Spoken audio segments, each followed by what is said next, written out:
Hey guys, what's going on? I'm back with another video. In this video today, we're doing the Week 17 football picks, prediction, discussion, hot air, hot takes, all that stuff. But before I get started here, I do want to give a shout out to another YouTuber. Their channel name is DarkPuppy23. This is the final week of the regular season, which means for 20 teams that aren't making the playoffs, it's time to shut off the lights, put up the chairs, because it's over if you're not one of the 12 teams that are going into the playoffs here. So this is it.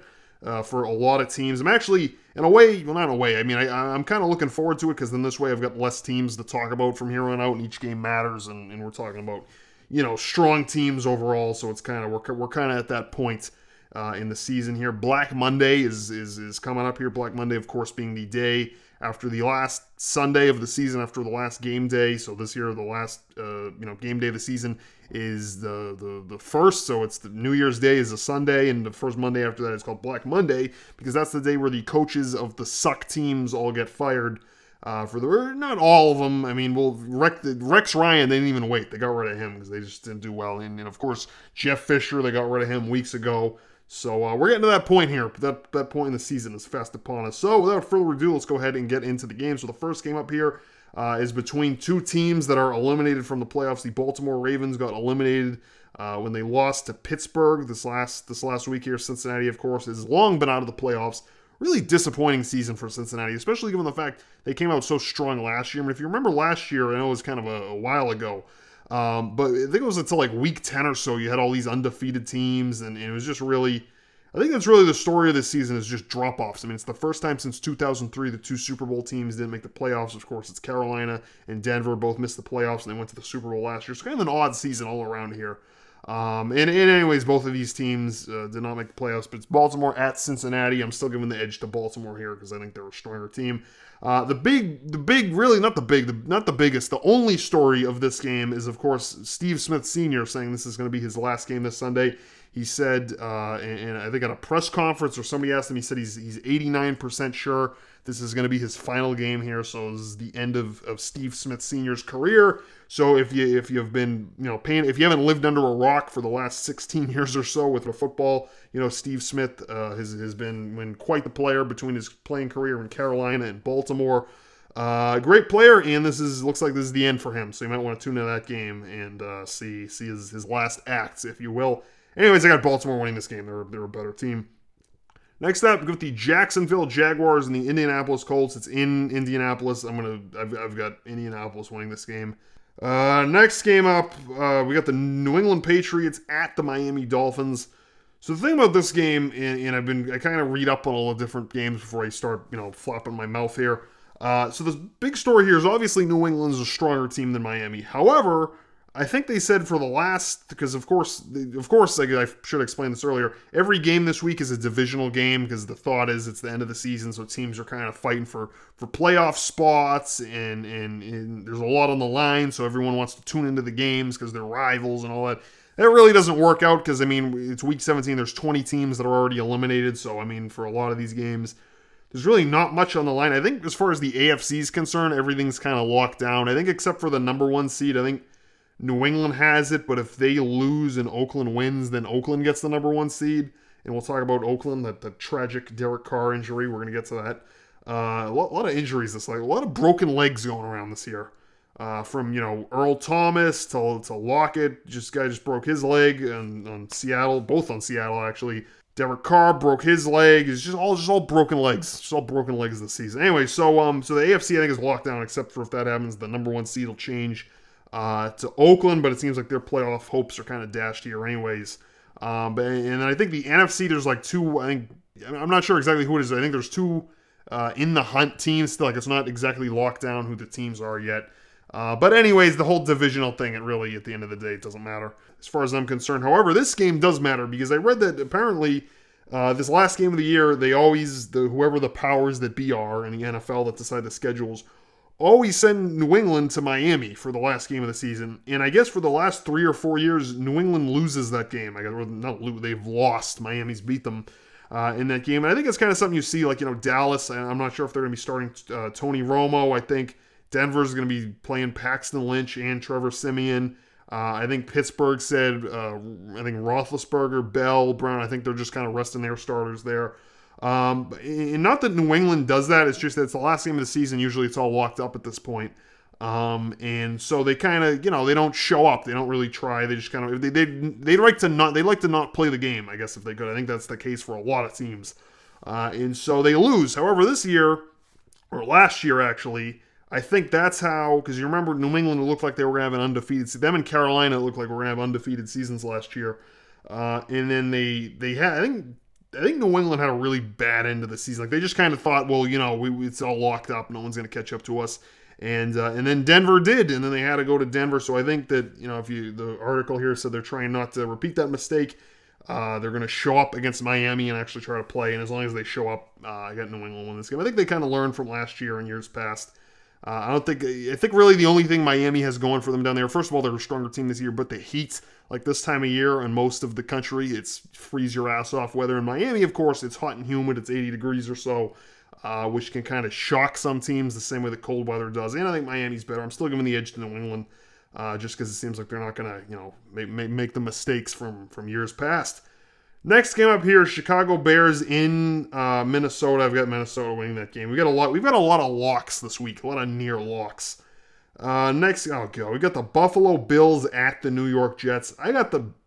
Rex Ryan just got fired. They fired his brother as well. They fired Rob Ryan. I guess you kind of have to fire both of them. I think they're kind of a pair to some, not to some extent. I mean, that's kind of really though. I mean, if you have both of them and you get rid of one, you kind of get rid of the other. And it seems like in his almost 2 years, I think, 1 year and 15 games, I guess, almost 2 years or 16. With the Bills, Rex Ryan, who of course used to coach the Jets, so he's just kind of an AFC East guy, I guess, was not able to turn anything around there. I mean, he did have a couple good seasons with the Jets, I'm not sure if that was Mangini. I'm not sure if that was like that year that, I think it was 2010, I think the Jets went to the playoffs. I think they lost to Pittsburgh in the AFC divisional or the champion. I'm not sure. Anyways, he just wasn't able to have any luck with the Bills, so he got fired. I think they've got like some interim coach there. They're looking for somebody. I think it's interesting. Tom Coughlin's coming back, or it's rumored that he's going to coach, I think, Jacksonville. He might come. That's kind of an odd spot for him. I don't know. I kind of thought he was all done, or maybe he'd come back to the Giants if they suck this year. Of course, they've actually been better since they got rid of him.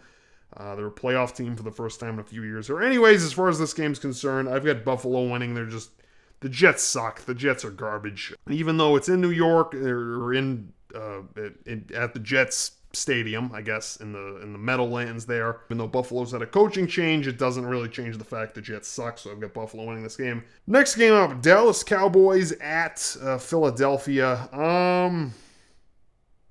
I got the Eagles winning this game just because Dallas has everything locked up. Number one seed guaranteed no matter what happens here.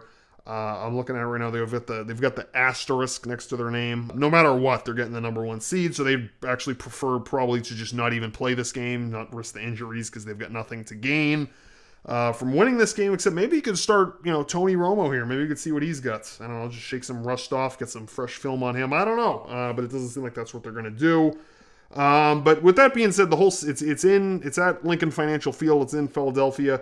The Eagles, I think, would kind of love to beat this team. Anybody would love to beat Dallas. People hate Dallas. I think it's the most hated team. I think there was a poll. I think it's actually now tied between New England and Dallas for the most hated teams. But anyways, Dallas has a much longer history than I think anybody else of just being a despised organization, I think. So everybody loves to beat them, especially your division rivals. So especially the Eagles here. I think Dallas, they're going to be pumping the brakes. They don't really have a lot to play with. They have nothing to play for in this game. So I think just because of that and the fact the Eagles would, they love to beat Dallas, and Dallas really isn't going to, if the game's kind of a wash, they're not really going to try that hard because, like I said, they've got nothing to play for here. It's all kind of locked up, win, lose, or draw. So I think the Eagles just kind of, I think the Eagles do. They have something to bring to this game. They just beat the Giants. It's also in Philadelphia too, so that's kind of gives you an edge, I guess. Next game up, get the hell out of here. We've got the Cleveland Browns in Pittsburgh. Of course, I've got Pittsburgh winning this game. Now, Cleveland did get their first win of the season this last week, so good job for them. I mean, it was on a missed kick against the Chargers, and it's not like it was like this big blowout win that was impressive. No, it was a missed. I mean, they could have just as easily lost that game. Anyway, so they're not going to go 0-16 here. That was their first, only, and final win of the season. I mean, Pittsburgh's resting their starters. Hey, they could play the third string players and win this game. I mean, could we just? They've got Pittsburgh winning this game. Anyways, next game up here, we've got the Carolina Panthers at Tampa Bay. Carolina, of course, they've been having a bad season here. I'm going to take Tampa Bay. Number one, because they're just barely, I think they're still in the hunts as far as the playoff picture is concerned. So I think some other teams have to lose and they win or something. Like there's some scenario where they could make the playoffs here.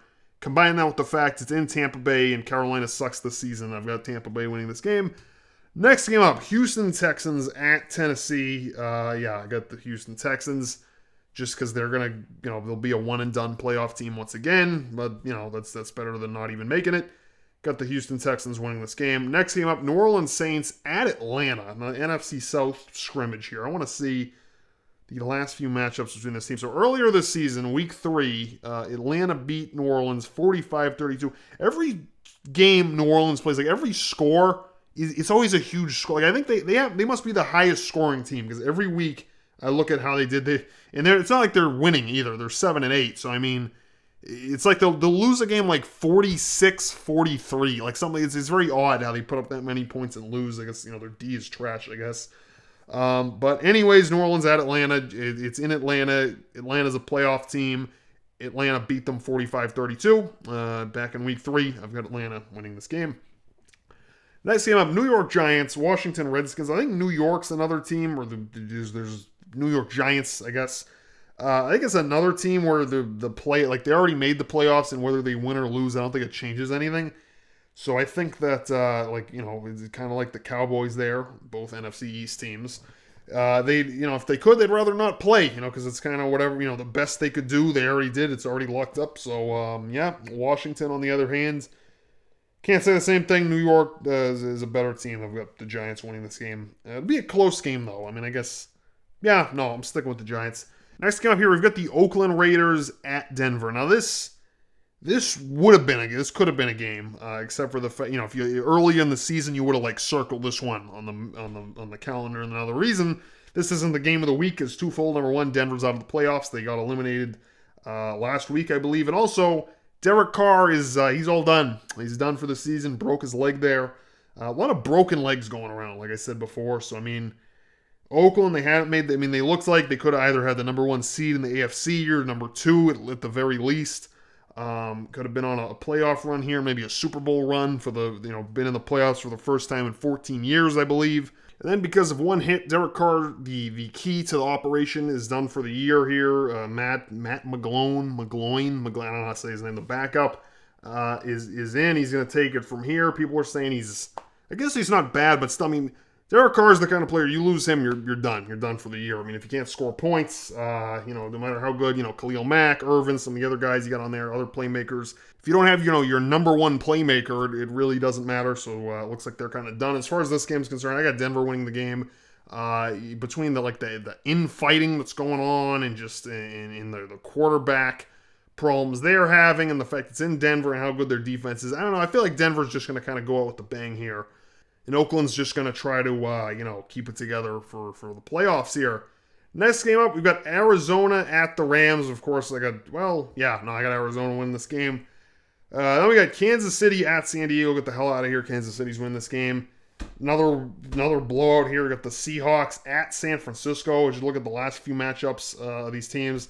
Week 3, Seattle won 37-18, except Seattle had a lot more players then than they do now, losing Lockett, losing Earl Thomas. Also inconsistent, I think, more than anything else. More than losing any one guy, they've just been inconsistent. They can go beat a really good team one week and then get blown out the next. Just kind of inconsistent, and I don't know, I haven't been that impressed with them this season as compared to years past, but it's going to be enough to beat San Francisco. I can tell you that right now. So we got, obviously, Seattle winning this game. Last game, Green Bay at Detroit. This is going to be a good game, a close game. You can kind of make an argument either of these teams is going to win. I've got Green Bay winning just because when they said they're going to run the table the rest of the season, and now they're, a lot of guarantees get made in the NFL. Like Rex Ryan, every season he would guarantee, we're winning the Super Bowl. This is going to be the year here. And then, of course, they got the losing season once again. And then, of course, the Packers promised earlier this season that they were going to run the table and finish 10-6 and make the playoffs after a pretty bad start. And so far, they've done it. So there's the last game here. If they win this one, then they've made the playoffs, and they kind of lived up to what they said. They did run the table the rest of the way, and I'm not going to put it past them. I'm not. It's in Detroit. It's a close game. Detroit's pretty good this year. That could kind of go either way. I've just got Green Bay just because of the fact that I don't know. I see them doing that. They said they do it. They've done it thus far. I don't see a reason why it's gonna stop now. So yeah, I've got Green Bay winning this game. And with that, that's gonna do it for this video, guys. Got a lot more videos coming out in the days ahead here, so stay tuned. But other than that, that's gonna do it for this one, guys. Thanks for watching.